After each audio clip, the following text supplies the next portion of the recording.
Queridos, vamos a abrir la palabra de Dios en la epístola de San Pablo a Filemón. La epístola de San Pablo a Filemón, solo hay un capítulo. Vamos a leer los versículos 1, 2 y 3. Pablo, prisionero de Jesucristo, y el hermano Timoteo, al amado Filemón, colaborador nuestro, y a la amada hermana Apia, y a Arquipo, nuestro compañero de milicia, y a la iglesia que está en tu casa. Gracia y paz a vosotros, de Dios nuestro Padre y del Señor Jesucristo. Ahora tú puedes leer el texto y preguntar así: ¿qué mensaje Dios tiene para mí?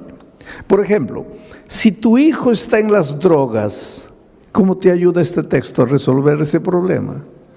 Si tu matrimonio está hecho pedazos, ¿cómo te ayuda este texto a resolver tu problema? Si estás desempleado, ¿de qué manera este texto te ayuda? Si vives peleando con tu patrón o con tu empleado, con tu vecino, ¿de qué manera este texto te ayuda? Si estás prisionero de un vicio, ¿cómo este texto te va a ayudar a quedarte libre de ese hábito? Esto es lo que hay que entender. Y ese es el trabajo del predicador.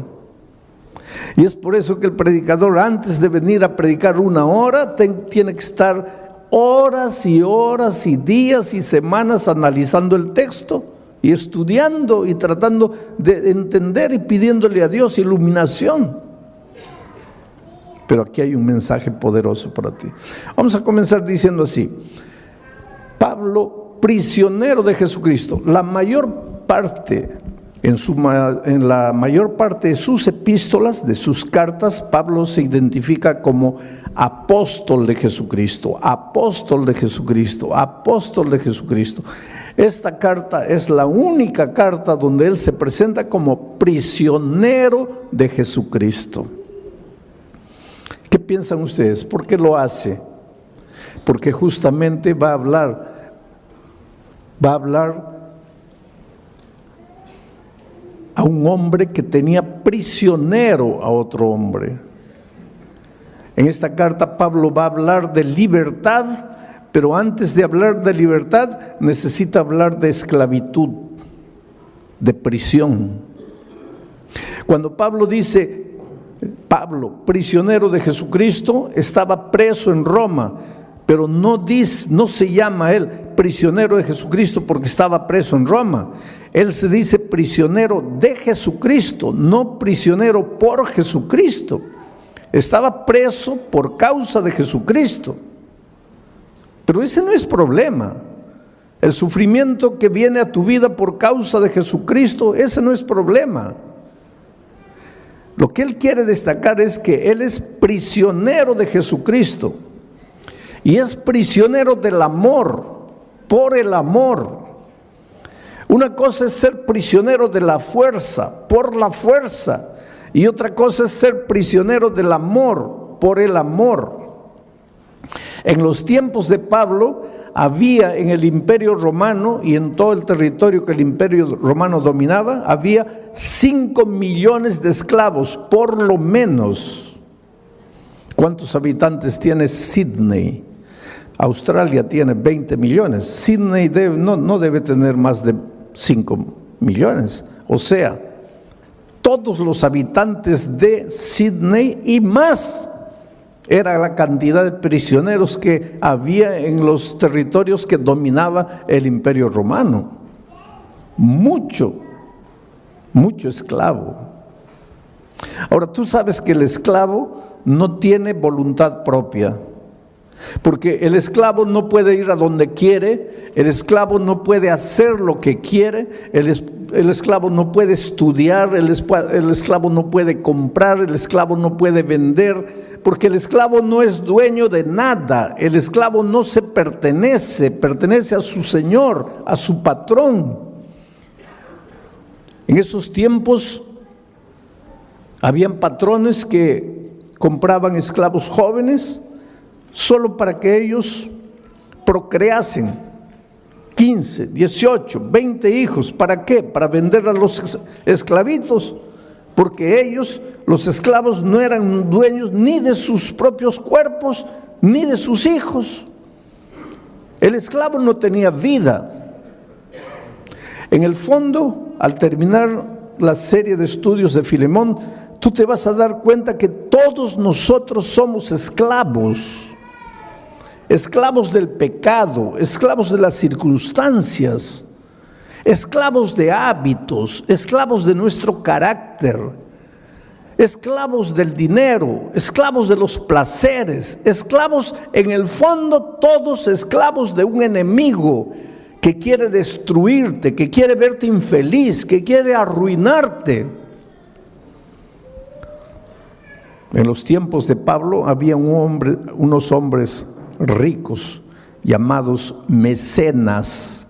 Después, más adelante, los mecenas fueron conocidos como hombres ricos que ayudaban a artistas, a pintores, a escritores, a músicos. Pero originalmente el mecenas era un hombre rico que tenía un gran corazón, que veía cómo los patrones esclavizaban y masacraban y hacían sufrir a su esclavo. Entonces ese hombre rico, como tenía mucho dinero, iba y le decía al patrón: ¿cuánto quieres por este esclavo? 10,000 dólares. Muy bien, aquí están tus 10,000 dólares, dame al esclavo.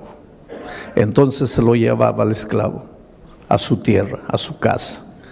Y cuando llegaba aquí le decía: mira, te he comprado, pero ahora estás libre.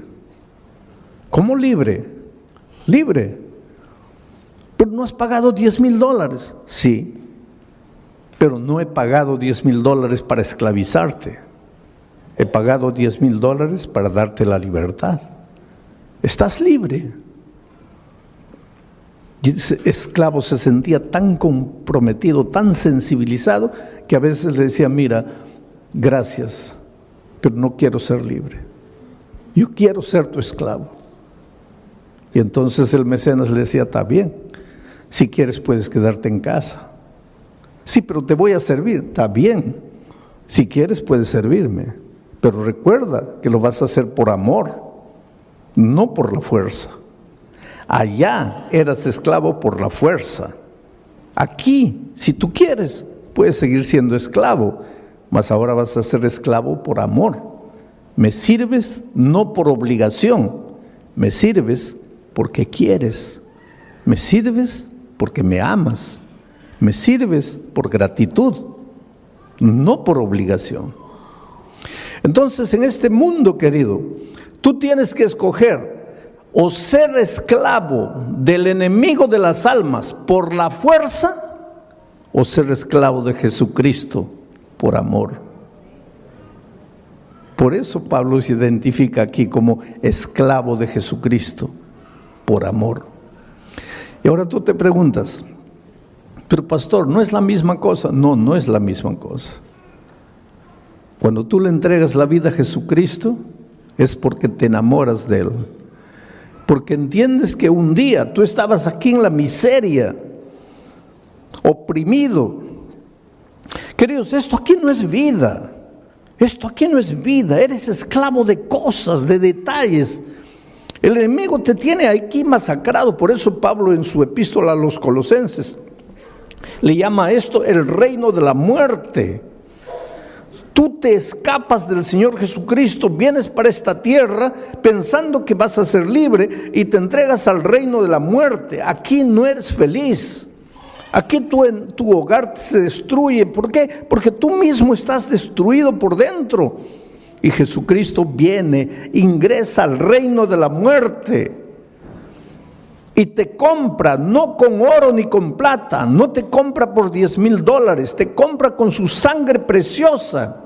Y te lleva al territorio de la vida y te dice: hijo, ya pagué el precio, ya no necesitas vivir sufriendo como antes, estás libre. Y ahora tú amas al Señor Jesucristo y le dices: Señor, está bien, estoy libre, pero te voy a servir por amor.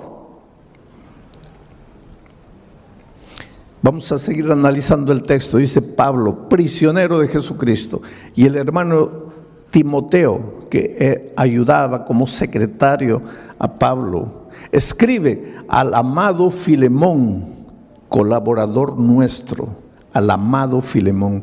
No era amado de Pablo, aunque Pablo lo amaba. En el fondo, Filemón era amado del Señor Jesucristo, amado de Dios. Y esta es otra de las cosas que tienes que entender. Tú eres amado de Dios, tú eres precioso para Dios. En todos estos años de pastor, para mí, la cosa más difícil ha sido hacerle entender al ser humano que es amado de Dios. Te voy a decir una cosa, Dios te ama, te ama, te ama de una manera que tú jamás vas a entender. Dios te ama. La gente dice así, pero pastor, ¿cómo Dios puede amarme si yo soy malo? Dios te ama. Si eres bueno, te ama. Si eres malo, te ama. Si aceptas la palabra de Dios, te ama.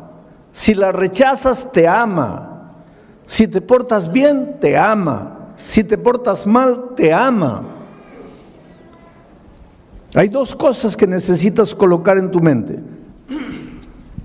No hay nada que puedas hacer para que Dios te ame, porque Dios ya te ama sin que hagas nada. Y hay otra verdad. No hay nada que puedas hacer para que Dios deje de amarte, porque hagas lo que hagas, Dios siempre te va a amar.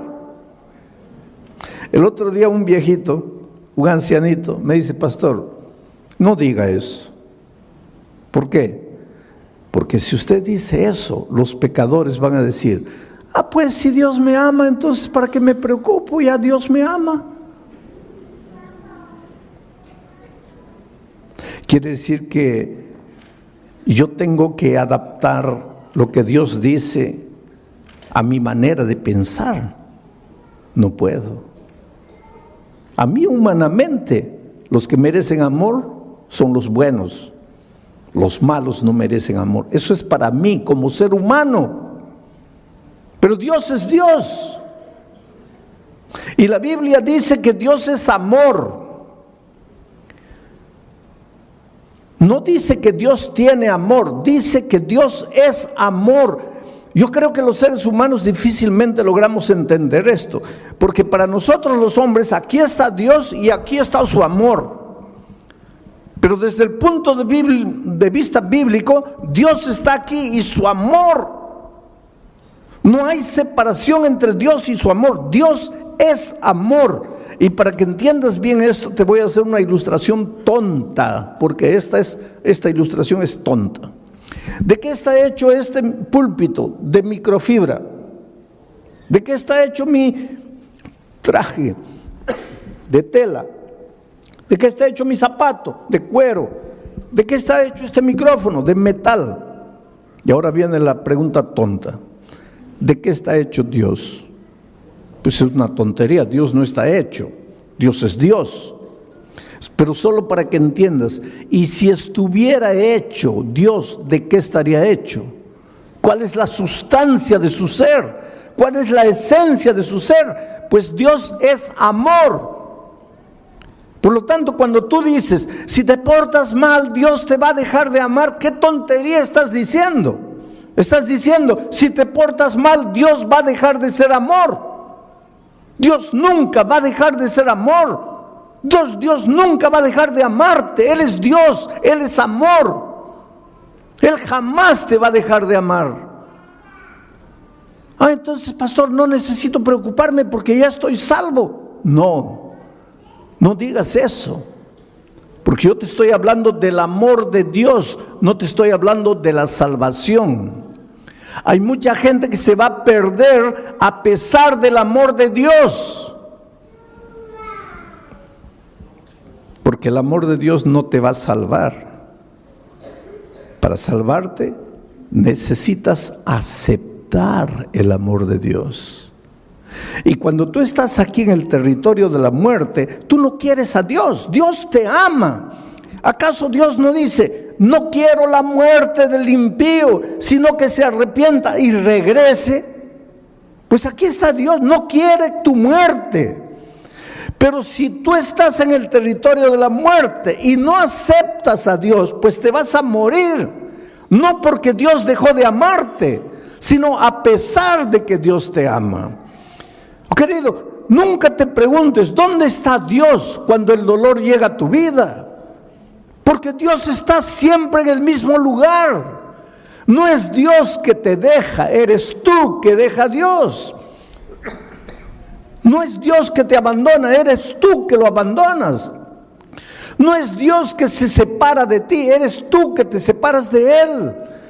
Dios está siempre llamando, llamando, llamando. Desde el Génesis hasta el Apocalipsis, Dios llama. En el jardín del Edén, Adán, ¿dónde estás tú? En el libro de Apocalipsis, el último capítulo, las últimas palabras, y el Espíritu y la iglesia digan: ven, y el que oiga, venga, y el que tenga sed, venga y beba del agua. Llamado, Dios llama: hijo, ven, ven, ven. ¿Por qué? Porque tú estás aquí, tú te has separado de Dios, tú te has venido aquí, y aquí tú puedes hacer lo que quieras para ser feliz, pero siempre vas a estar vacío.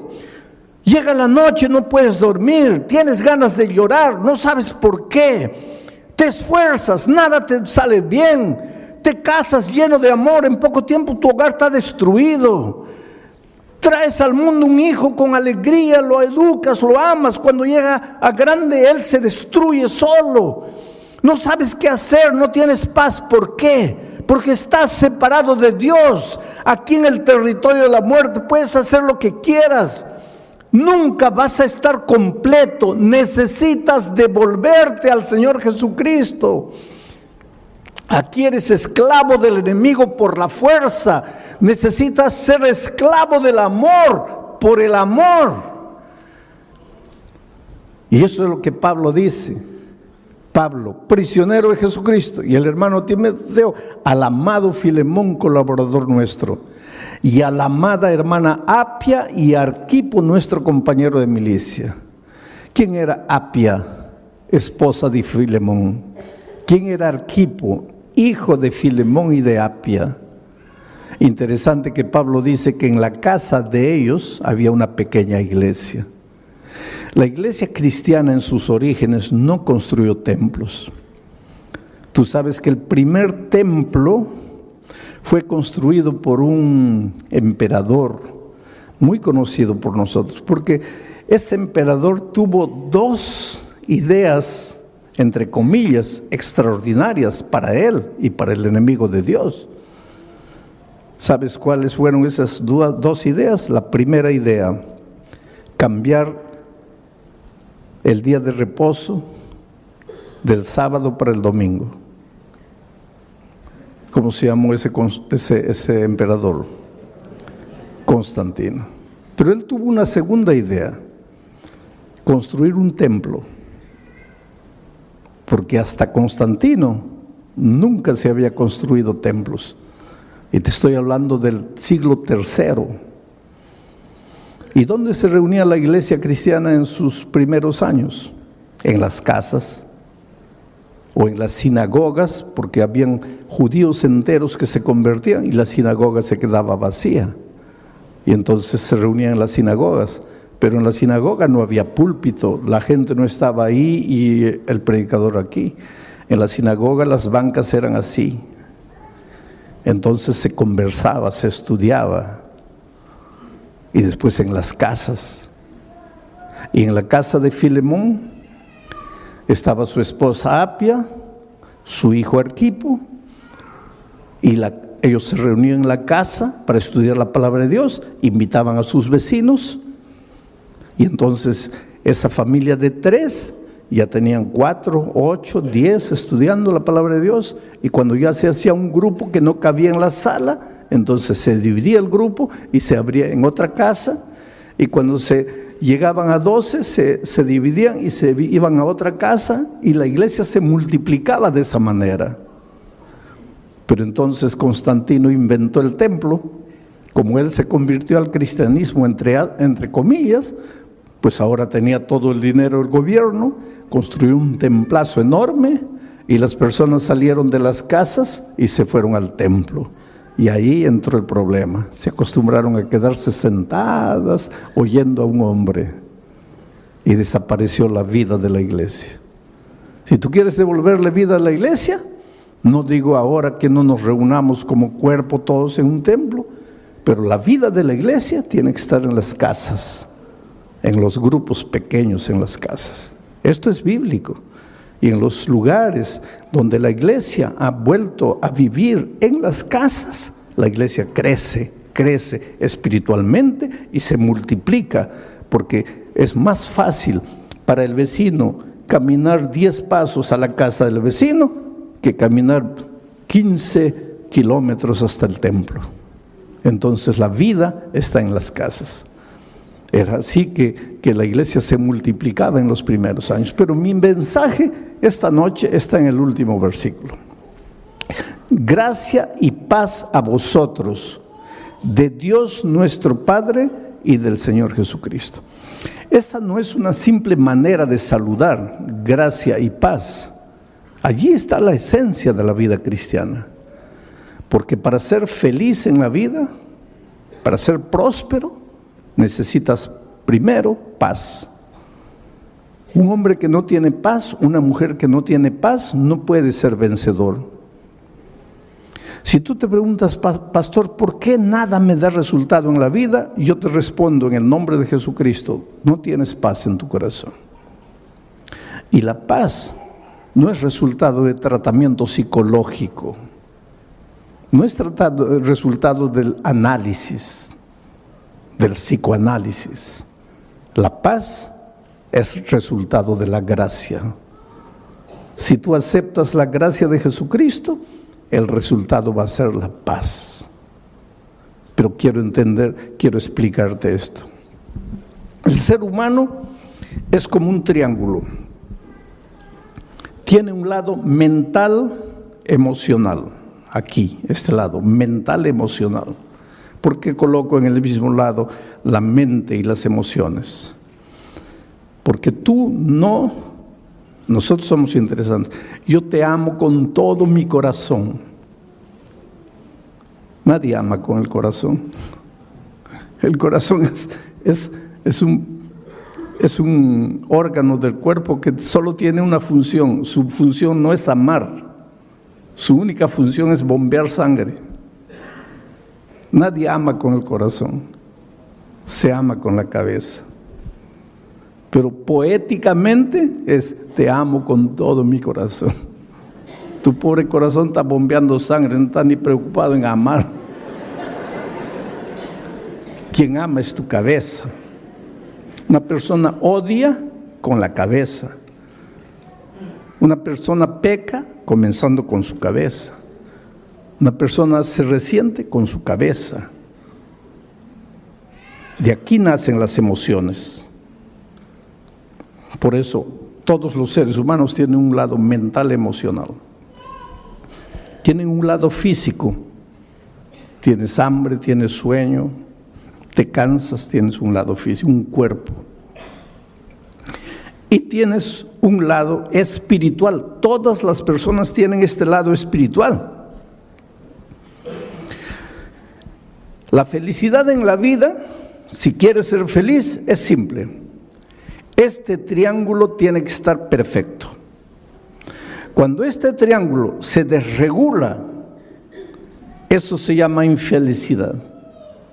Cuando este triángulo se va para aquí o se va para allá, cuando este triángulo se deforma, allí surge el desorden humano. Por eso, para ser plenamente feliz, el triángulo tiene que estar perfecto, así. La base de ese triángulo es esto, el lado espiritual. El lado espiritual es lo que le da sustentación al triángulo. Cuando tu lado espiritual va bien, tu lado emocional, mental va bien y tu lado físico va bien. Pero la base es el lado espiritual. Esto se llama paz. Estás en paz cuando estás en armonía, cuando el triángulo está perfecto. Todos los seres humanos tenemos un lado mental, emocional, un lado físico y un lado espiritual. Quieras o no quieras. El otro día yo viajaba de San Pablo a Brasilia y a mi lado estaba sentado un periodista brasileño famoso por ser un gran periodista y famoso por ser ateo. Y él no esconde el hecho de que sea ateo. Pero en la conversación, pues, me preguntó quién era, y yo le dije que era pastor. Y comenzamos a hablar de asuntos espirituales. Y él me dice, mire, pastor, yo no soy un ser espiritual. ¿Por qué? Porque yo no creo en Dios. Le digo, pero usted puede no creer en Dios, pero usted tiene un lado espiritual. No, pastor, no me entiende. Yo no creo en Dios, yo no creo en esas cosas, por lo tanto yo no tengo ese lado espiritual. Hay mucha gente que piensa así, no, yo no tengo el lado espiritual. No, eso no depende de ti, querido. Eso no depende de ti. Tú estás vivo, entonces eres un ser mental, emocional, físico y espiritual, aunque no quieras. Por ejemplo, si tú me dices, pastor, yo no tengo el lado físico, yo no tengo hambre. Está bien, puedes decir, pero vas a tener hambre. No, yo no creo en el hambre. Está bien, puedes no creer, pero vas a tener hambre. Pero pastor, yo puedo escribir un libro diciendo que el hambre no existe, pero cuando llega la hora de comer, vas a tener que comer, porque eso no depende de ti. No eres tú. Dios te ha hecho así. Tú odias, tú amas, porque tienes un lado espiritual. Tú tienes hambre, tú te cansas, tú duermes, porque tienes un lado físico, no depende de ti. Y tú tienes un lado espiritual, no depende de ti, lo tienes. ¿Sabes cuál es la tragedia del ser humano? Que hace todo para desarrollar su lado mental, emocional. Hace todo para desarrollar su lado físico, pero no hace nada para desarrollar su lado espiritual. Y sin embargo es el lado espiritual que sustenta la unidad de su ser. Entonces por eso es que el ser humano en este lado le va bien, tiene un título doctoral, tiene buen empleo, pues hace psicoanálisis, pero algo le falta. En este lado pues hace ejercicio, se cuida, se alimenta bien, pero algo le falta. Y se pregunta, pero ¿por qué no soy feliz? Pero es que te está faltando el lado espiritual. Y para que sientas que está bien esto, tienes que devolverte al que te creó. Porque hay una cosa, tú viniste de las manos de Dios, por lo menos. Yo espero que tú creas que viniste de las manos de Dios, y si esta noche estás aquí es porque crees que has venido de las manos de Dios. Si no viniste de las manos de Dios, solo puedes ser fruto de la evolución. Hay mucha gente que cree que el ser humano es fruto de la evolución. Si eres fruto de la evolución, entonces eres fruto del acaso. Eres una coincidencia.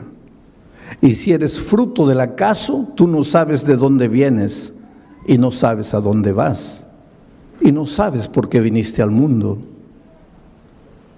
Yo prefiero creer que vengo de un Dios de amor, que tiene un plan para mí, y que si las cosas no están andando bien en mi vida es porque no he descubierto ese plan.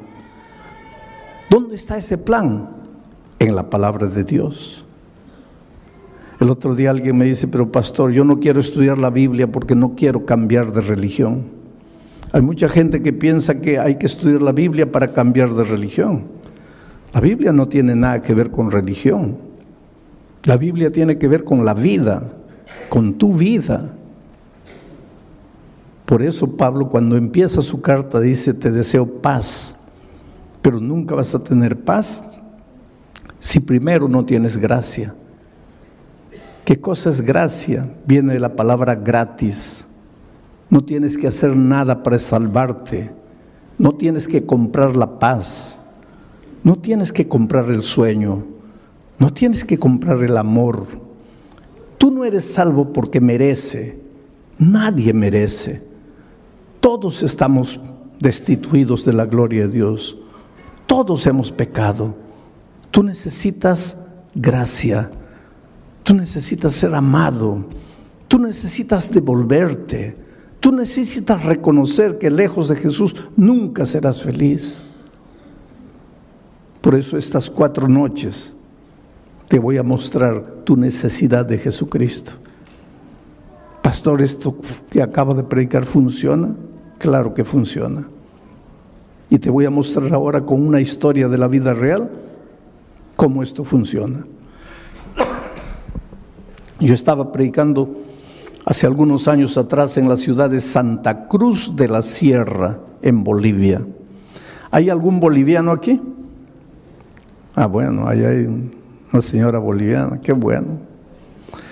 ¿No es de Santa Cruz de la Sierra? No, muy bien. Yo estaba predicando en Santa Cruz de la Sierra.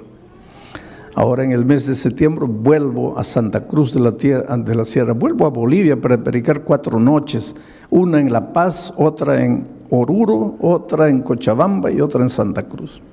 Pero yo estaba predicando en Santa Cruz en un estadio así cubierto para unas 5,000 personas. Y pues todas las noches cuando yo termino de predicar hago un llamado, pido a las personas, ¿cuántos quieren aceptar a Jesucristo y venir aquí adelante? Esta noche también voy a hacer una invitación, más adelante, ahorita no. Pero ¿por qué digo que las personas se levanten y vengan? Por un simple motivo.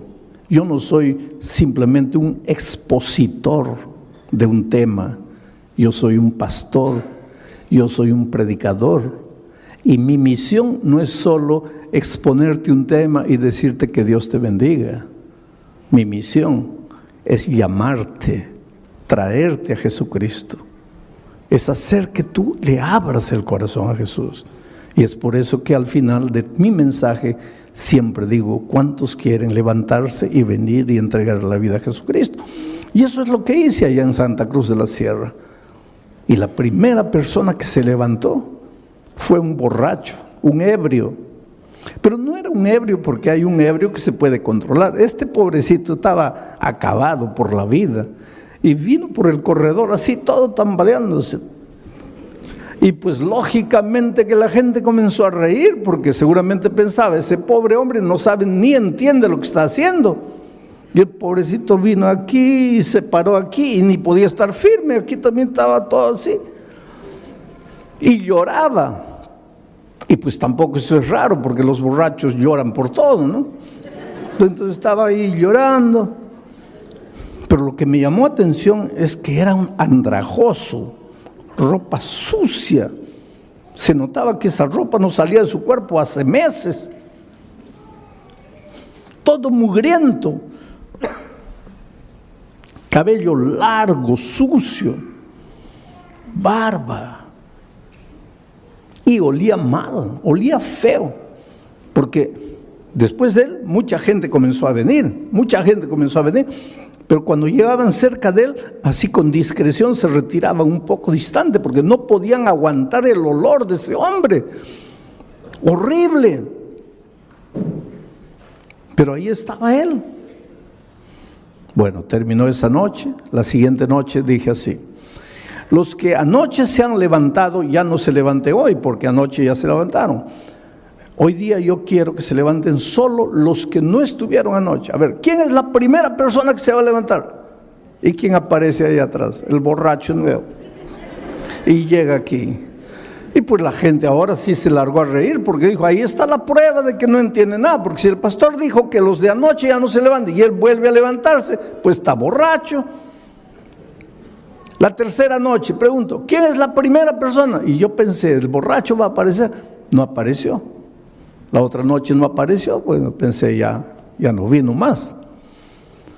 Pero la última noche hice otra invitación. Dije, mire, todas las noches les he llamado para que ustedes se levanten y vengan y le entreguen la vida a Jesucristo.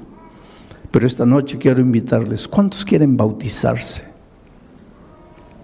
Y la primera persona que se levantó fue un hombre, camisa blanca, pantalón jeans, y traía una Biblia en la mano, y venía así. Y llegó aquí al frente. Se notaba que estaba bien peinadito porque se había echado bastante gel en la cabeza, su cabello estaba duro.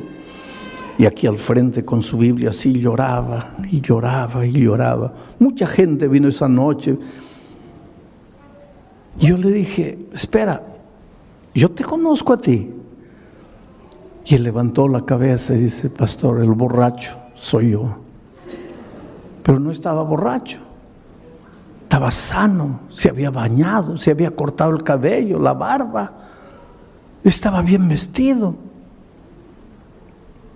Bueno, terminó aquella noche, comenzó el bautismo, yo me fui al camarín, estaba sentado ahí.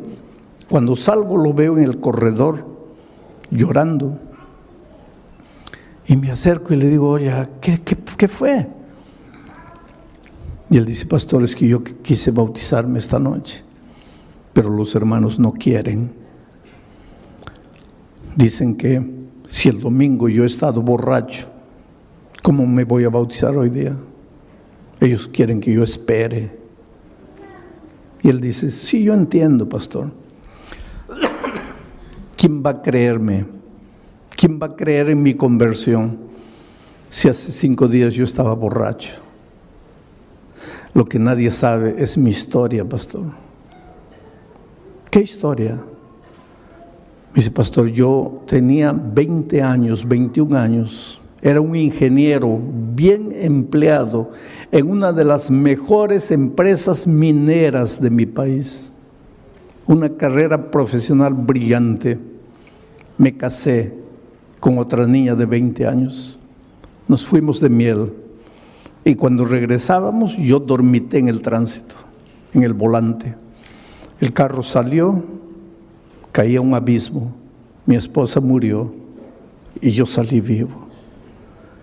Y este hombre comenzó a llorar más y dice, pastor, yo maté a mi esposa.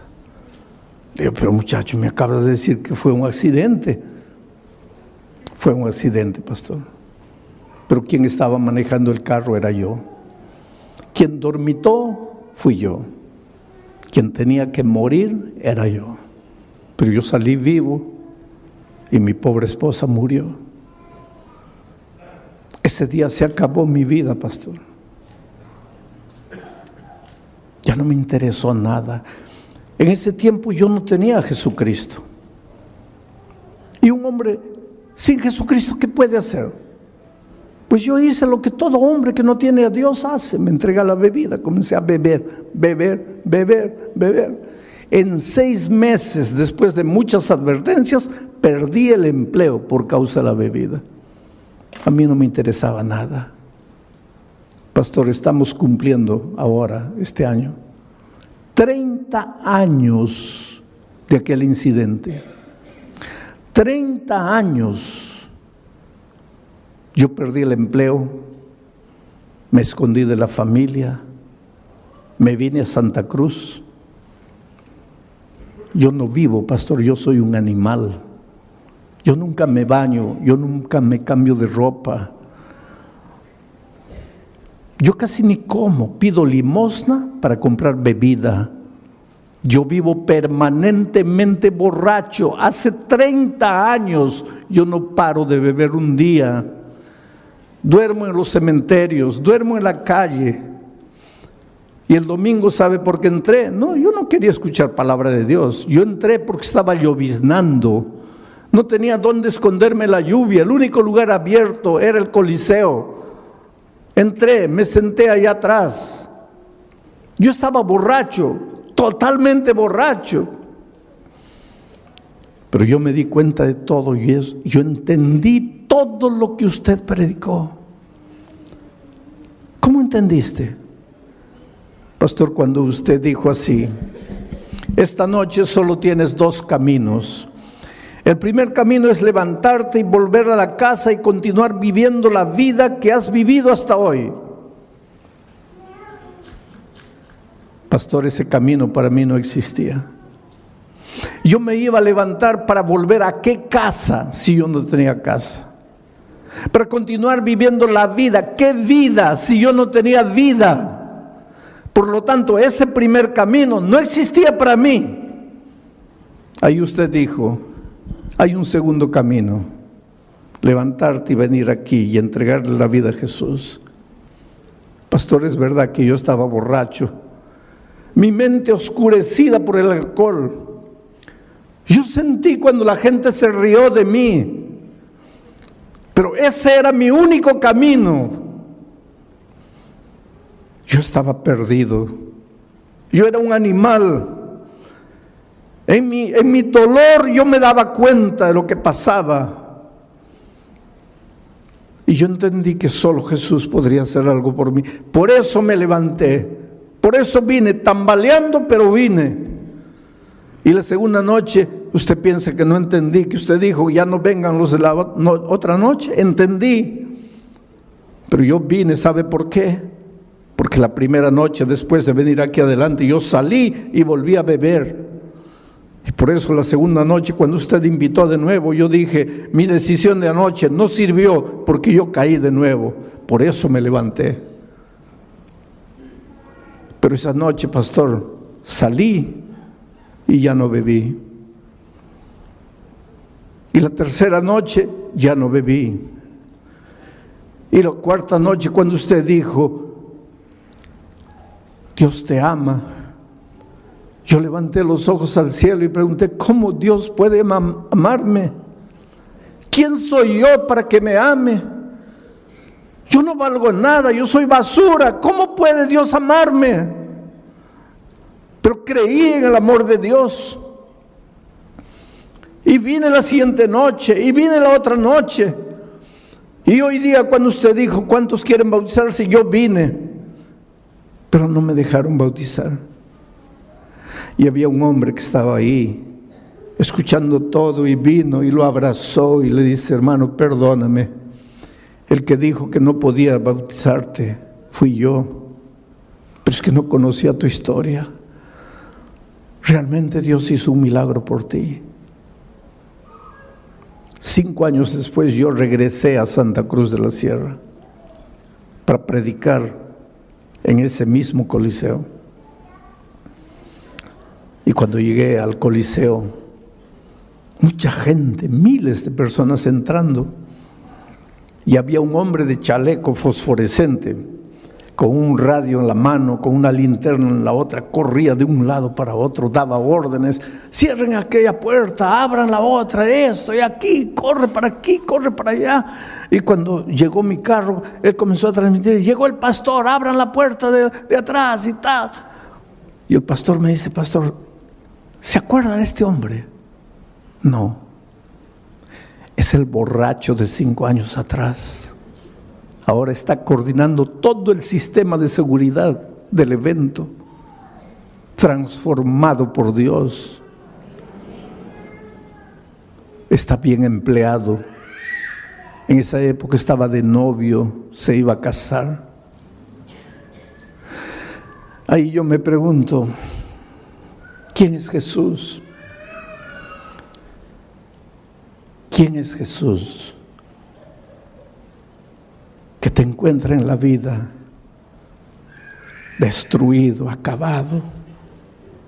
Tal vez no como este borracho, pero te encuentra con tu vida hecha pedazos. Te esfuerzas para ser feliz. Te esfuerzas para salir, después esfuerzas para vencer. Pero cuando llega la noche te sientes solo. Te preguntas, ¿qué hago en esta vida? ¿Para qué vine? ¿Para qué nací? ¿Quién es Jesús capaz de encontrarte donde estás y transformarte por completo? Por eso Pablo dice, gracia y paz. ¿Cómo vas a tener paz si no entiendes lo que es gracia? ¿Cómo vas a entender lo que es gracia si no sabes lo que es el amor de Dios? Esta noche yo te digo en el nombre de Jesucristo, déjate amar. Déjate amar.